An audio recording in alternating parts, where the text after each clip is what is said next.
1 Samuel, capítulo 19. E falou Saul a Jonatas, seu filho, e a todos os seus servos, para que matassem a Davi.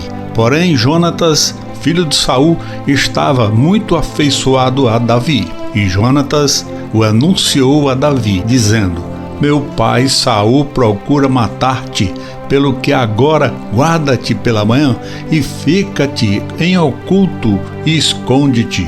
E sairei eu e estarei à mão de meu pai no campo em que estiverdes. E eu falarei de ti a meu pai, e verei o que há e te anunciarei. Então Jonatas falou bem de Davi a Saul seu pai e disse-lhe: Não peque o rei contra seu servo Davi, porque ele não pecou contra ti, e porque os seus feitos te são muito bons, porque pôs a sua vida em sua mão e feriu aos filisteus. E fez o Senhor um grande livramento a todo Israel. Tu mesmo o viste e te alegraste, porque, pois, pecarias contra o sangue inocente, matando a Davi sem causa? E Saul deu ouvidos à voz de Jonatas, e jurou Saul: Vive o Senhor, porque não morrerá. E Jonatas chamou a Davi e contou-lhe todas estas palavras. E Jonatas levou Davi a Saul, e esteve perante ele como antes. E tornou a haver guerra, e saiu Davi e pelejou contra os filisteus, e feriu-os com grande matança, e fugiram diante dele. Porém o espírito mau da parte do Senhor se tornou sobre Saul, e estando ele assentado em sua casa, e tendo na mão uma lança, e tocava Davi com a mão a harpa. E procurou Saul encravar a Davi na parede. Porém ele se desviou e de diante de Saul, o qual feriu a parede com sua lança. Porém fugiu Davi e escapou naquela mesma noite. Porém Saul mandou mensageiros à casa de Davi que o guardassem e o matassem pela manhã.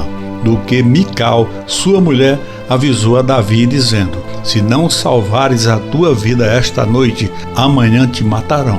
Então Mical desceu a Davi por uma janela, e ele se foi, e fugiu e escapou. E Mical tomou uma estátua e a deitou na cama, e pôs-lhe à cabeceira uma pele de cabra, e o cobriu com uma coberta. E mandando Saul mensageiros que trouxessem a Davi, ela disse: Está doente. Então Saul tornou a enviar mensageiros que vissem a Davi, dizendo: Trazei-me na cama para que eu mate. Vindo, pois, os mensageiros, eis que a estátua estava na cama, e a pele de cabra à sua cabeceira. Então disse Saul a Mical: Por que assim me enganaste, e deixaste ir e escapar o meu inimigo? E disse Mical a Saul: Porque ele me disse: Deixa-me ir, porque hei de eu matar-te. Assim Davi fugiu e escapou, e foi a Samuel em Ramá, e lhe participou tudo quanto Saul lhe fizera. E foram ele e Samuel e ficaram em Naiote. E o anunciaram a Saul, dizendo: Eis que Davi está em Naiote em Ramá. Então enviou Saul mensageiros para trazerem a Davi, os quais viram uma congregação de profetas profetizando, onde estava Samuel, que presidia sobre eles. E o Espírito de Deus veio sobre os mensageiros de Saul, e também eles profetizaram. E avisado disto, Saul enviou outros mensageiros, e também estes profetizaram. Então enviou Saul ainda uns terceiros mensageiros, os quais também profetizaram. Então foi também ele mesmo a Ramá, e chegou ao poço grande que estava em Sucote, e perguntando disse: Onde estão Samuel e Davi? E disseram-lhe: Eis que estão em Naiote em Ramá.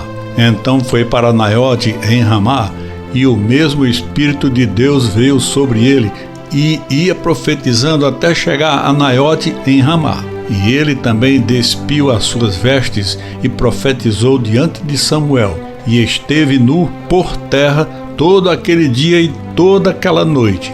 Por isso se diz: Está também Saul entre os profetas?